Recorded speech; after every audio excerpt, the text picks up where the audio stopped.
Saludos a todos, muchas gracias por asistir a este primer Congreso Académico Hispanoamericano de Protección contra Incendios, ILFIS 2022.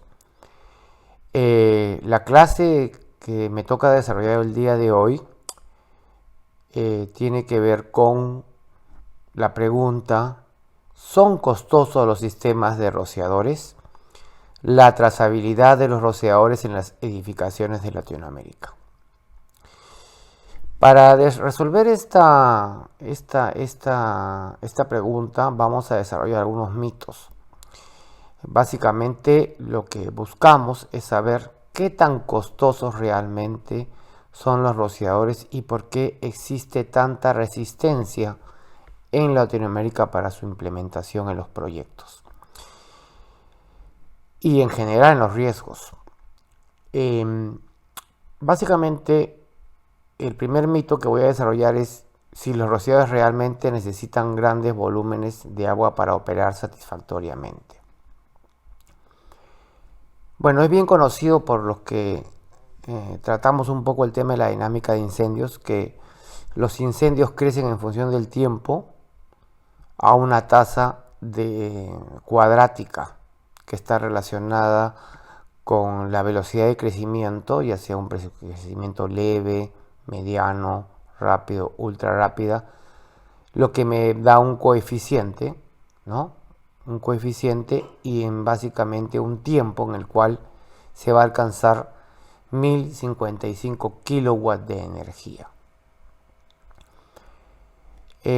Un crecimiento con un fuego con tasa de crecimiento lento va a tardar 600 segundos en alcanzar esta potencia. Uno de crecimiento mediano 300 segundos, uno de crecimiento rápido 150 segundos y uno de crecimiento ultra rápido 75 segundos. ¿De qué depende la velocidad de crecimiento del fuego? De las características de los materiales que están ardiendo.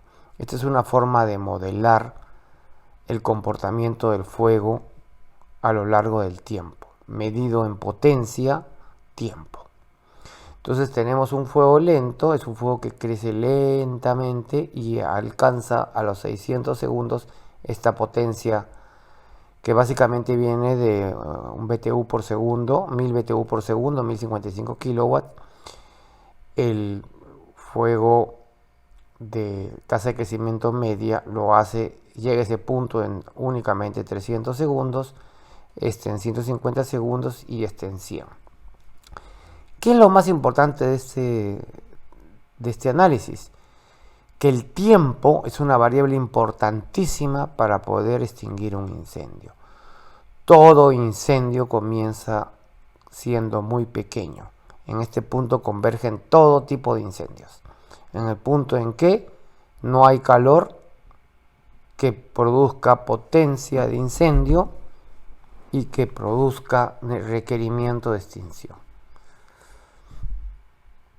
Siendo la variable de tiempo importante, vamos a ver acá, por ejemplo, cómo se dibuja la curva de un incendio típico de un pino seco, que se usa mucho en Estados Unidos, es una prueba de NIST. Vamos a ver el dibujo de un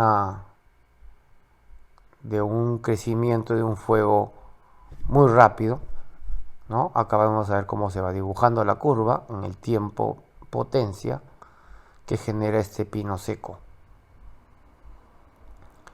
Típicamente se encuentra, lo usan en las casas en Estados Unidos, por eso que lo estudian.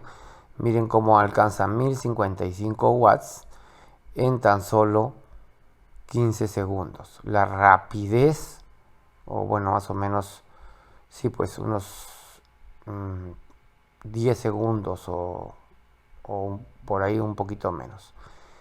Miren la rapidez con la que crece este fuego. Luego hay un decaimiento propio de que el combustible se está agotando. Acá hay mucho oxígeno, este es un fuego dominado por el combustible y la potencia comienza a caer. Entonces, ¿qué hubiese pasado en este incendio si hubiese habido un rociador? Ya se consume todo el combustible. Si hubiese habido un rociador, se hubiese truncado las características de este incendio. hubiese sido totalmente diferente. Pero vemos que no es así, ¿no? No hay un rociador, este fuego va a transferir calor a lo largo de toda la habitación, va a generar un flashover y vamos a tener un gran incendio. Acá vamos a probar qué sucedería si en caso hubiese un rociador en este pino, ¿no? Vamos a ver cómo es el comportamiento del fuego si hubiese rociadores y si no hubiese rociadores. Comenzamos viendo el incendio sin rociadores. Entonces vamos a ver cómo, en este caso, comienza el incendio, se desarrolla. Acá tenemos una termocupla que está midiendo la radiación en el dintel de la puerta de la vía de escape. Y vemos acá cómo se va desarrollando el incendio. No hay rociadores. Vamos a ver cómo el incendio, la radiación del techo, comienza a calentar los materiales alrededor, ¿no? Y comienza a generar una capa de humo que va decreciendo, va a llegar a una altura en la cual ya una persona no podría respirar, moriría instantáneamente si respirara este humo caliente.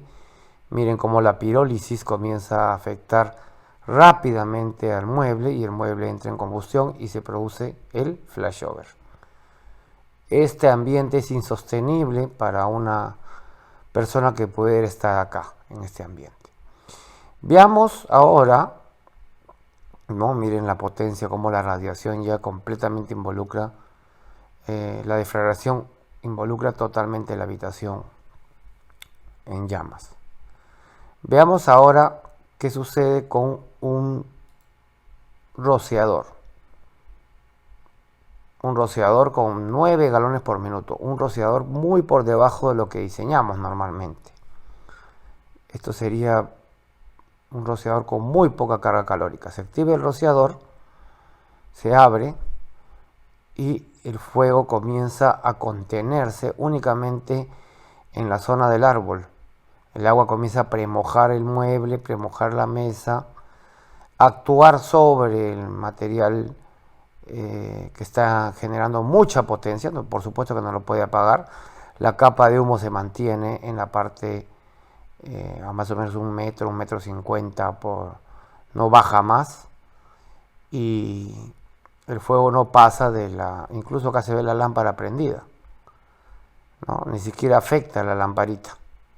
Por supuesto que el mueble no entró en inflamación, no generó la pirólisis necesaria para generar el flashover. Definitivamente este no es un fuego controlado por un rociador.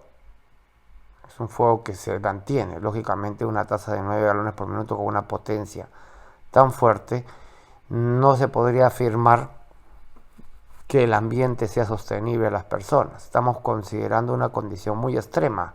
Un fuego de mucha potencia con un rociador de bajo caudal. Pero veamos, un poquito avanzando, cómo el rociador finalmente le gana la batalla al incendio, ¿no? Vemos ahí la lamparita como fiel testigo de que el fuego no ha actuado sobre ella, y al final de este proceso de 6-7 minutos tenemos un fuego controlado, con mucho vapor de agua, pero totalmente controlado.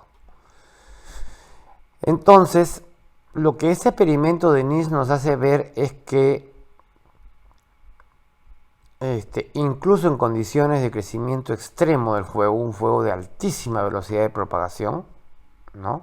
Mucho más que la tasa más alta que existe para ensayos que hemos visto en la diapositiva, en esta, mucho más que una ultra rápida.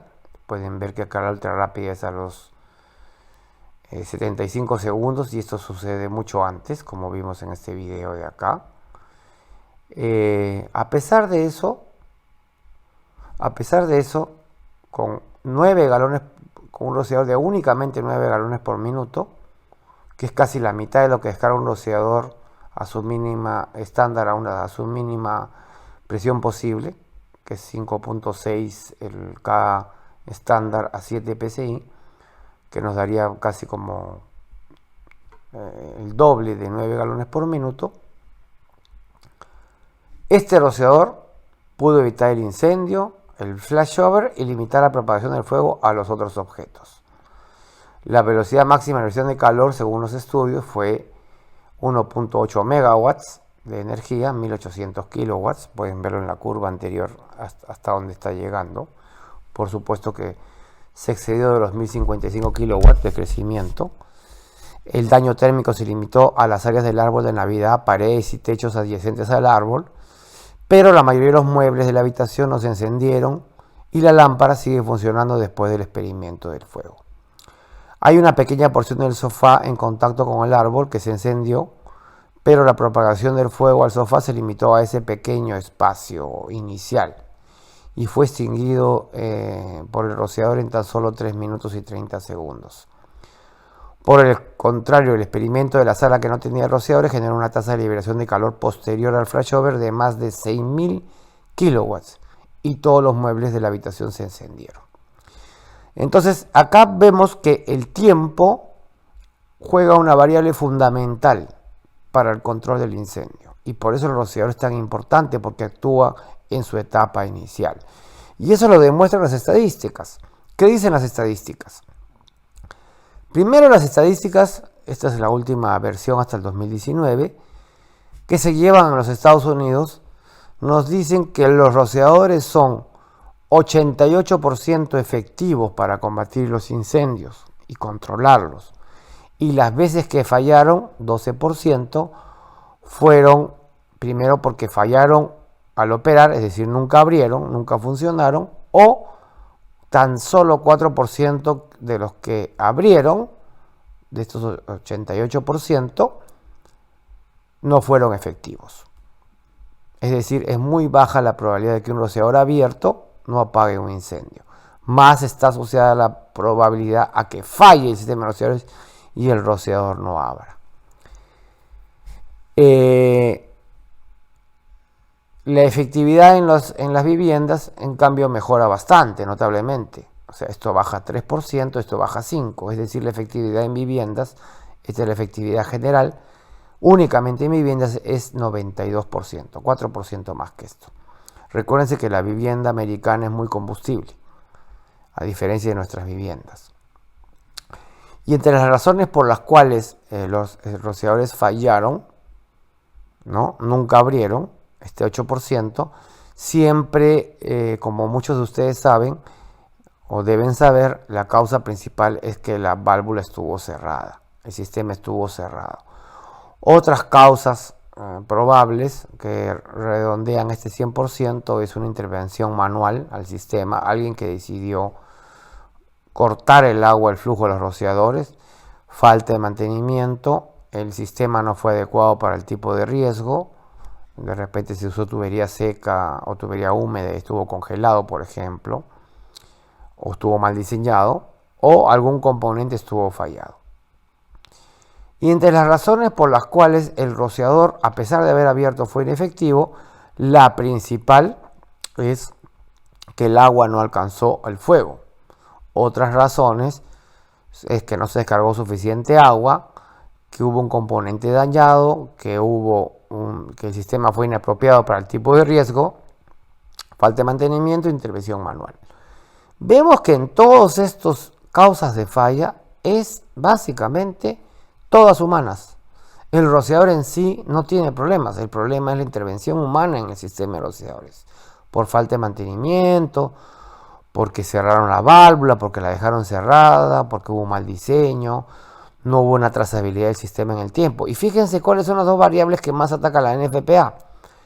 Controlar que las válvulas sean monitoreadas y controlar que los rociadores estén libres de obstrucciones a su desempeño y a su patrón de descarga, a su desempeño y su patrón de descarga del rociador por las obstrucciones que pudieran haber. Esto hace mucha incidencia a la NFPA 13. Y en ese sentido es que estas estadísticas han venido bajando a lo largo del tiempo, porque sirven de mucho. Miren lo importante que es una estadística para definir una trazabilidad en el largo plazo, cosa que vamos a discutir en este congreso al final del curso, una de las razones por las cuales las estadísticas son tan importantes. Otras cosas que nos dicen las estadísticas, ¿no? Acá vemos un poquito, es ya desagregada por sistemas de rociadores húmedos y secos, ¿no? Las razones por las que fallaron, lo vemos en porcentaje, y las razones por que fueron inefectivos, lo vemos en porcentaje.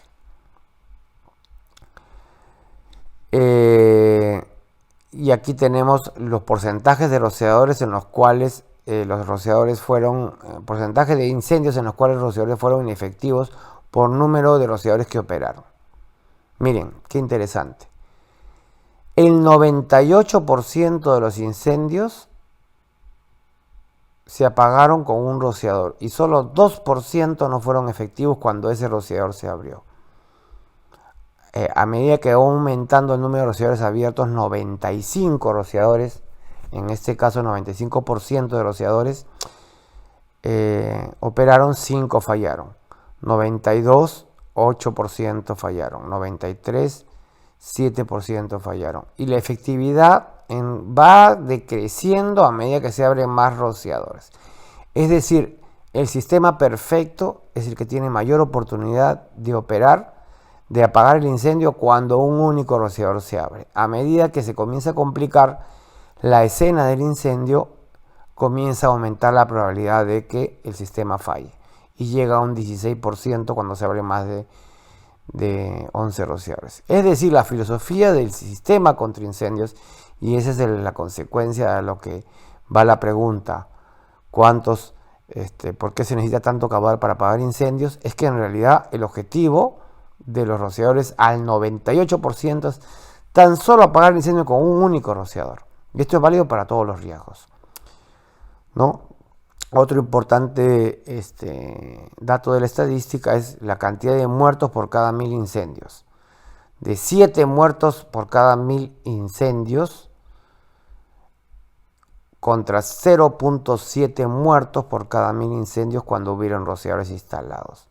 Es decir, se reduce al 90% la probabilidad de muerte, 0.7 contra 7, en instalaciones que tienen rociadores. O sea, el nivel de mortalidad baja enormemente.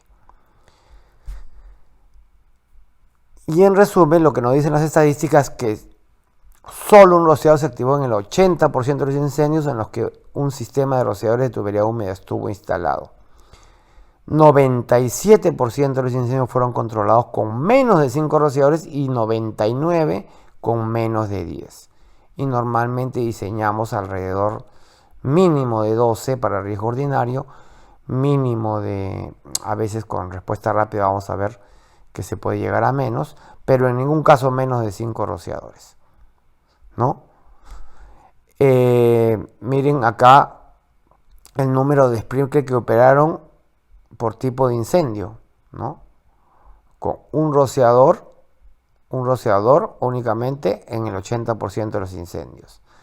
Hasta 2 rociadores en el 91% de los incendios, obviamente incluye el de 80.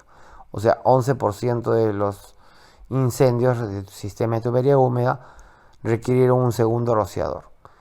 3% nada más requirieron un tercer rociador, 2% un cuarto rociador, y casi acá comienzan ya a ser improbable el incremento en el número de incendios que requirieron más de 5 rociadores.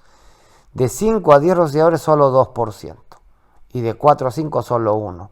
Es decir, el rociador es tan bueno y tan efectivo en su etapa inicial y requiere tan poca agua, 80% de los incendios, que realmente no se entiende por qué se le asigna tanto caudal al diseño de los sistemas rociadores con esos enormes márgenes de seguridad que se aplican en el diseño. La NFPA 3 es una norma muy conservadora, y más conservador es el diseñador latinoamericano en muchos aspectos, por tratar de seguir, por desconocimiento quizás a veces de las enormes ventajas que tiene el rociador para la extinción de incendios. Acá he hecho una tabla para poder, en base a las estadísticas, resolver el mito 2. Los rociadores causan mucho daño por agua. Este es un mito. Acá vemos en una tabla como un rociador promedio, vamos a hablar de riesgo ordinario, 0.15 por 130 pies cuadrados, consume tan solo 20 galones por minuto. Y los bomberos, mínimo apagan un incendio con 500 galones por minuto. Dos mangueras de 2,5 con pitones de K25 a 100 psi. Bajo ese escenario, acá tenemos, aplicando los mismos porcentajes que me arrojan las estadísticas, cuánta agua se ha consumido en promedio por cada 100 incendios con rociadores y cuánta agua se hubiera consumido si es que no hubiesen llegado los bomberos y hubieran tenido que apagar el incendio. Y no les voy a explicar con detalle esa tabla porque es muy sencillo esa aritmética. Los rociadores en total, el 80% de los rociadores consumirían 1.600 galones. Estoy hablando como si fuera 80 incendios, ¿no? Porque es por cada 100 incendios. El 11% consumieron 440 galones porque son obviamente dos rociadores. Lo que se van a abrir acá por 40 por 11, 440 y así seguimos desarrollando la estadística. Y en promedio estos 100 incendios usaron aproximadamente 3.000 galones de agua, cuando estos mismos incendios extinguidos por bomberos luego de mucho tiempo, cuando esa curva de crecimiento de potencia tiempo el incendio está muy a la derecha, con un incendio muy desarrollado, hubiesen consumido 50.000 galones de agua.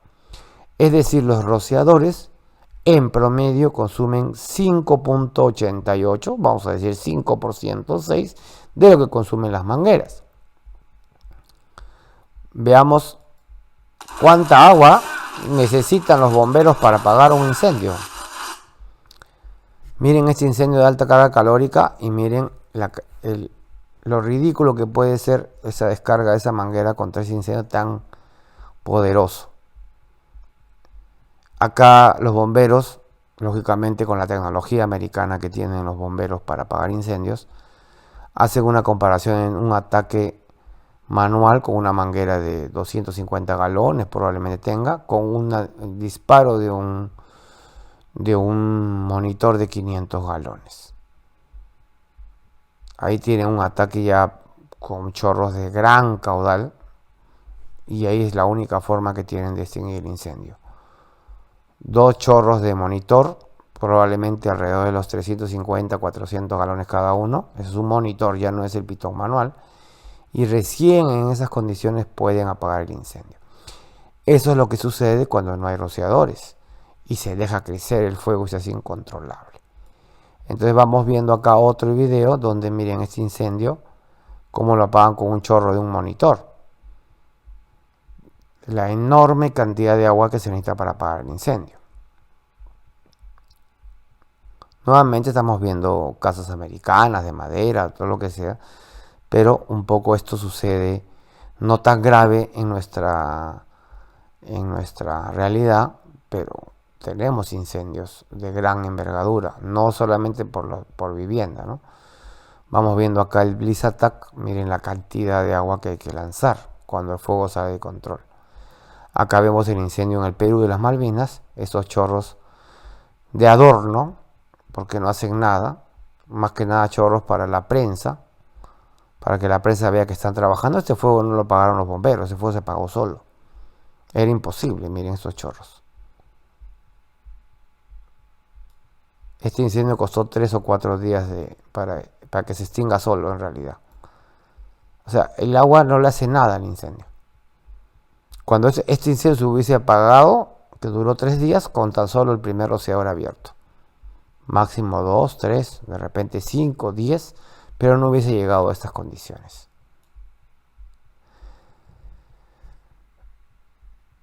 ¿Por qué tiene tanta resistencia las comunidades latinoamericanas para instalar rociadores? Por el costo, ¿no? En este incendio de las Malvinas, en promedio, se mantuvo durante 3 días 750 galones por minuto de agua.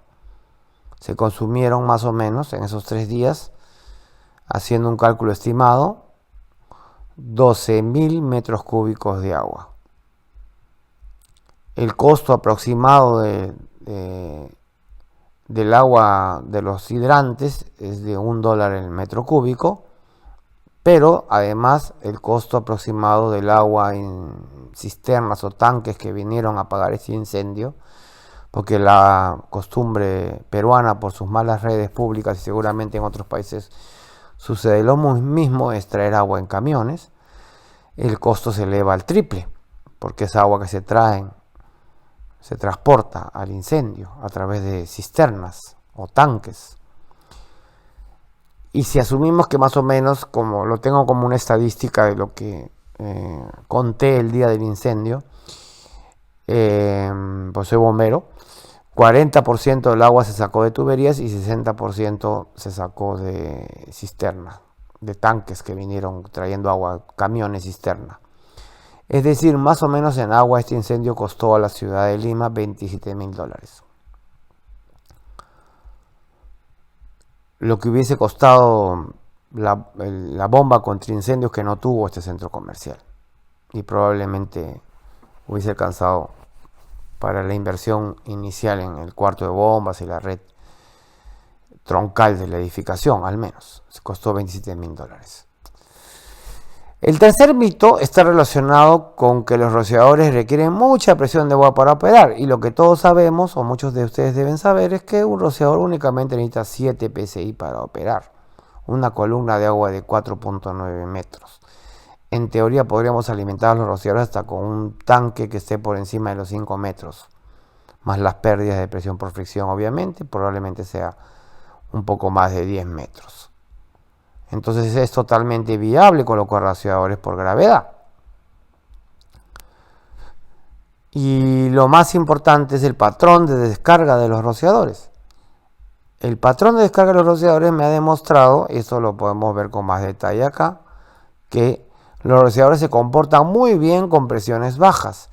Su patrón de descarga, acá vemos un rociador, ¿no?, que se está abriendo, ¿sí? El 50% del chorro se permanece en los primeros 2 metros o 7 pies del radio de cobertura. Y el otro 50% sale fuera, incluso se va muy fuera, el 10% restante se va muy fuera de la zona de incendio. Pero hasta el 90% está en el radio de los 3 metros, más o menos. Pero ¿qué pasa cuando comenzamos a elevarle la presión innecesariamente a los rociadores? Por culpa, no de los rociadores, sino por otros sistemas que están conectados a los rociadores, por ejemplo, las mangueras. El patrón de descarga comienza a dispersarse, a agrandarse, acá está en 2 punto algo, 2.4, acá 2.40 y tantos, acá es 2, ¿no? Y comienza a generarse una dispersión que, miren, los patrones de descarga de los rociadores se han probado hasta 30 psi nada más. Nadie se le ocurriría probar un patrón de descarga a 65, 100 psi, 150 psi, porque no funcionan adecuadamente. Lo primero que podemos darnos cuenta es que a medida que se extiende la densidad radial, la distancia radial, la densidad del rociador comienza a caer. Es decir, concentra toda su descarga en el punto centro, en esta zona, y comienza a caerse hacia los laterales. Por eso es necesario tener el traslape adecuado de rociadores para completar o complementar la descarga en los laterales, donde la densidad tiende a bajar, como se ve en esta curva, y eso es parte del diseño que se exige la NFPA. Y segundo punto importante es que tratar de mantener presiones bajas en los rociadores es deseable para que este traslape se haga adecuadamente. Esto se aprende en el diplomado de rociadores automáticos, y ahí pueden ver estos cálculos y darse cuenta lo importante que es el traslape y lo importante que también es las presiones bajas. Vamos a ver un video de una prueba de un rociador. Lo que más me importa del video no tanto es porque no se debe probar los rociadores y todos sabemos muy bien que eso no se permite. Disculpen que use esta marca porque así viene el video de YouTube. Pero lo que no me importa tanto es, no estoy haciendo publicidad a este proveedor, sino que este proveedor publica un rociador que se dispara a muy alta velocidad, a muy alta presión. Y miren lo que sucede. Vamos a ver. Están haciendo una prueba de rociadores, un ensayo totalmente fuera de norma, destructivo. Pero miren la presión que tiene este rociador. Es un sótano, seguramente es un edificio muy alto con mucha presión. No tiene reductores de presión. Miren el agua. ¿Ustedes creen que este chorro va a apagar el incendio? ¿A qué presión estará? No lo sé. 100, 150 psi. Es un goteo. Con una gran cobertura, probablemente es un rociador de cobertura extendida, pero con tanta presión que miren el alcance del chorro. Debe ser un K11, calculo 11.2 de cobertura extendida. Pero miren, muchísima agua descarga, sí, pero no está apagando. Si lo hubiesen probado con fuego, probablemente no lo haya podido apagar, porque miren, el agua totalmente atomizada, pulverizada, ya no tiene capacidad de penetración a la pluma del fuego. Las gotas no tienen tamaño, son casi diminutas, están pulverizadas y en un espacio abierto. Un riesgo ordinario grupo 2 de un incendio de parqueos. Probablemente si eso hubiese sucedido en una habitación cerrada, donde el agua se contiene y no se extiende tanto, moja las paredes, moja el techo, moja las cortinas, hubiese sido quizás útil una pulverización del agua.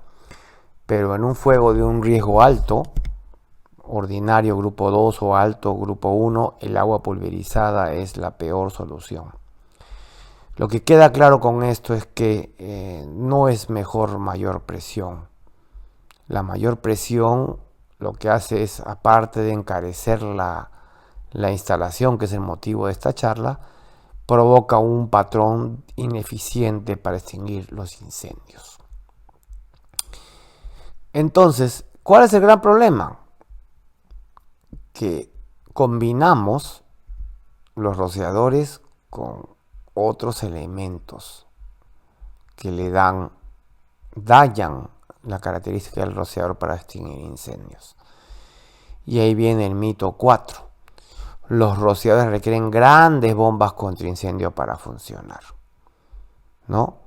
Todos sabemos que los rociadores y todos los sistemas de agua requieren ser bombeados porque nacen del mar o de los ríos y las edificaciones cada día son más altas y más altas y necesitamos que rebombear el agua. Pero el gran problema es que al combinar los rociadores con conexiones de manguera de 2,5 y 1,5 en un sistema combinado, lo que estamos haciendo es que para lograr los requerimientos en los puntos más altos tengamos bombas con muchísima presión en la mayoría de los pisos inferiores, generando el efecto que vimos en el video anterior. Entonces, mi criterio es que la combinación de rociadores con mangueras encarece necesariamente el costo y lo hace ineficiente el sistema. Hay muchos que creen o creerán antes de esta clase que un rociador contra mejor presión tenga es más efectivo, y es todo lo contrario. Entonces esta combinación de usar mangueras de 2,5 y 1,5 para extinguir incendios en combinación con los rociadores es la peor solución. Entonces, fuera de eso está de que la destreza que necesita para apagar incendios con mangueras o estas mangueras de altísima presión, ¿no?, que se están combinando con los rociadores, han demostrado a lo largo del tiempo ser inútiles, porque son equipos que no usan los bomberos, de los ocupantes. Miren la cantidad, el chorro que genera una manguera de 2,5 en este caso, ¿no?, a 100 psi, están agarrando entre varios, ¿no? Es bastante presión. Ahí están los 100 PSI. Y miren el alcance del chorro. Totalmente innecesario para riesgos leves, incluso ordinarios, ¿no? Y esto viene porque en la mayoría de países de Latinoamérica, en el Perú, por ejemplo, se pretende seguir exigiendo incorporar en la demanda de los sistemas rociadores, suplir una bomba que sea capaz de tener el caudal suficiente para dejar, en caso fallarán los rociadores, supongo que es por esa razón, porque después no hay otra, es decir, irse con entre el 10% promedio de estadísticas de falla, incorporándole 500 galones por minuto, que es lo menos importante. Ahí encarecen el sistema y todo el mundo lo rechaza, pero no es tan importante como pretender dejar 100 PSI, porque eso dice la norma en FPA 14, en el punto más alto de la edificación, o 750 con 100, por ejemplo, en un edificio de montantes. Esto hace que estos rociadores que estuvieran acá abajo combinados con las mangueras, que ya hemos discutido muchas veces, de la NFPA 14, hacen que los rociadores trabajen con patrones de descarga totalmente ineficientes en toda la edificación. No solamente en la base, donde va a estar en presiones altísimas por encima de los 150 PSI, sino que incluso en la parte más baja, más alta, generando patrones de descarga totalmente ineficientes. Esto además, que dije que no era tan importante, es lo que encarece, porque los sistemas se hacen costosos y la gente tiene resistencia, le tiene miedo al rociador. El rociador no está causando la demanda del sistema o los incrementos en los costos, el diámetro de tuberías, la complejidad de la instalación. Lo que está causando el efecto es la presencia de la manguera. Esto podría haber sido tan sencillo de resolver únicamente usando rociadores sin mangueras. Entonces, ¿cuál sería la potencia de una bomba con triticio según el riesgo si solamente pensáramos en rociadores? En esta tabla podemos ver, ¿no?, que los riesgos leves podrían apagarse con tan solo esos 5 rociadores, ¿no?, que me pide el cálculo de la NFPA 13, con 100 galones por minuto. Es decir, en promedio 20 galones por rociador. Esos 100 galones por minuto se transportarían con una tubería 1,5. Para los 30 minutos que me pide de autonomía el sistema de rociadores según FPA 13, tendría tan solo una cisterna o un tanque de 11 metros cúbicos, 40 PSI de presión promedio, lo que nos daría una potencia aproximada de 7.5 HP. Eso lo pueden calcular con cualquier software de cálculo de potencia de bombas y les va a dar un promedio de 7,5 caballos de potencia. Si el riesgo fuera ordinario grupo 1, lo mismo nos saldría 7,5 caballos, tal vez la troncal tendría que subir a 2 pulgadas y serían 7 rociadores a un promedio de 22 galones por minuto. Esto sería válido para comercios, centros de diversión. Acá es viviendas, hospedajes, hospitales, patrimonios históricos, bibliotecas. Y en comercio de mayor riesgo, donde hay presencia de mayor cantidad de combustibles o parqueos, ahora con la nueva norma es riesgo de grupo 2, tendríamos una demanda de 200 galones por minuto únicamente de los rociadores, sin mangueras, y probablemente serían 29 galones por minuto por rociador, 7 rociadores, se puede llegar a calcular, usando rociadores de respuesta rápida. Todo eso está calculado con rociadores de respuesta rápida, que no le encuentro sentido usar rociadores de respuesta estándar para riesgos leves y ordinarios. 60 minutos nos daría 45 metros cúbicos de agua almacenada, muy poquita agua comparado con lo que hacemos. A los 40 PSI promedio que deberían haber en la red, estamos hablando de una red que no tiene mucha altura, únicamente de piso, el piso estaría en 40 PSI más o menos, nos daría una potencia de 10 caballos. De repente eso subiría, pues obviamente, a medida que va aumentando la edificación, ¿no? Entonces, Para apagar un incendio con rociadores, en la mayoría de casos se requiere tan solo 7 psi y 15 galones por minuto, ¿no? Eso me dicen las estadísticas. Los que incrementan este requerimiento a por lo menos 500 galones por minuto y 100 psi son los accesorios, elementos accesorios y muchas veces innecesarios como las mangueras. Por lo tanto, los rociadores no son los que causan los grandes caudales y presiones de las bombas contra incendio. Los que causan este fenómeno son las mangueras y los extremos márgenes de seguridad que las autoridades competentes le ponen a esa tecnología tan exitosa en la protección contra incendios. Y en verdad los rociadores no son costosos, ¿no? Todo gran incendio comenzó siendo pequeño. La teoría simplificada de la tasa de liberación de calor en función del tiempo demuestra que la detección temprana y su extinción temprana del rociador en los primeros minutos es vital. El uso de rociadores de respuesta rápida tiene la capacidad de detectar y controlar el fuego en los primeros minutos cuando la potencia de este es aún pequeña, menor a 1000 kilowatts.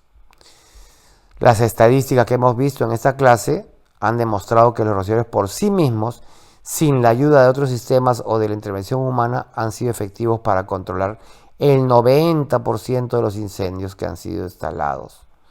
Las fallas asociadas al 10% de incendios que no han podido ser controlados con rociadores están siempre asociadas a la intervención humana. Válvulas cerradas principalmente y obstrucciones al patrón de descarga. Y un dato no menos importante es que los riesgos por muerte durante un incendio se reducen en casi un 1000% cuando se usa rociadores, 0.7 contra 6.7. En todas las edificaciones en general, el 80% de los incendios en los que hubieron rociadores instalados y funcionaron fueron extinguidos con tan solo un rociador. Y si llega al 97% de esos incendios controlados con menos de 5 rociadores, que es el punto en el cual un rociador de respuesta rápida, con un buen diseño, pueden llegar ustedes a diseñar únicamente un cálculo de 5 rociadores y podrían poner una bomba tan pequeña como la que les mostré en la diapositiva, el cuadro anterior. En edificaciones residenciales estos valores son aún mejores. El 90% de los incendios en los que hubieron rociadores instalados y funcionaron fueron extinguidos con tan solo un rociador, y con 5 rociadores se apagaron el 99.5%, con menos de 5 rociadores el 99.5% de los incendios. O sea, casi improbable, 9.5% de los incendios residenciales requirieron más de un rociador. Los rociadores consumen mucho menos agua que los bomberos o las mangueras instaladas en las edificaciones. Como hemos visto, se estima que los rociadores consumen 5.88% de lo que consumen las mangueras. O dicho de otra forma, 17 veces menos agua que una manguera en promedio. Los rociadores requieren muy poca presión para operar. La presión mínima de trabajo es de solo 7 psi y operan eficientemente a presiones máximas de 30 psi. No se requieren grandes presiones.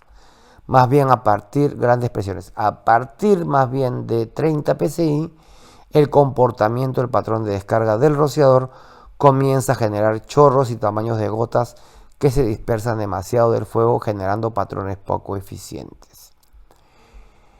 La incorporación de las mangueras contra incendio en la ecuación de control de incendios de solo rociadores es la causa principal de que los rociadores sean extremadamente costosos, con excesivas presiones que provocan un trabajo ineficiente de los rociadores, tuberías de diámetros innecesarios, equipos de bombeo de gran tamaño, sobredimensionamiento que desalientan a la inversión, resistencia de las sociedades y autoridades a promover su consumo masivo, entre otras causas que dejan claro que en el caso de los rociadores, cuando más es menos, cuando más les exigimos, menos logramos. Es posible demostrar que la implementación de rociadores del 100% en las edificaciones a partir de cierta altura, por ejemplo a partir de 75 pies de altura, 23 metros, que es el típico caso de edificios de gran altura, resultará menos costoso que todas las estrategias combinadas de rociadores y mangueras que normalmente se recomiendan en muchos países de Latinoamérica, en particular en el Perú, ¿no? Donde no se piden rociadores en las edificaciones, solo en algunos casos, ¿no? Y en cambio el modelo norteamericano de solo rociadores, que es el que ahora se estila en casi la mayoría de estados de Estados Unidos, donde las mangueras están prohibidas, ha demostrado en la última década que los niveles de consumo masivo de rociadores han generado una reducción de costos importantes por economías de escala y una mejora constante en las estadísticas asociadas a la performance de los rociadores como única estrategia de control de incendios. Y eso lo pueden ver ustedes si ven las estadísticas de cómo han evolucionado a lo largo del tiempo en Estados Unidos a medida que se ha ido incrementando el consumo de rociadores en muchos estados de los Estados Unidos. Bien, muchas gracias. Espero sus preguntas y estoy atento a cualquier consulta que tengan.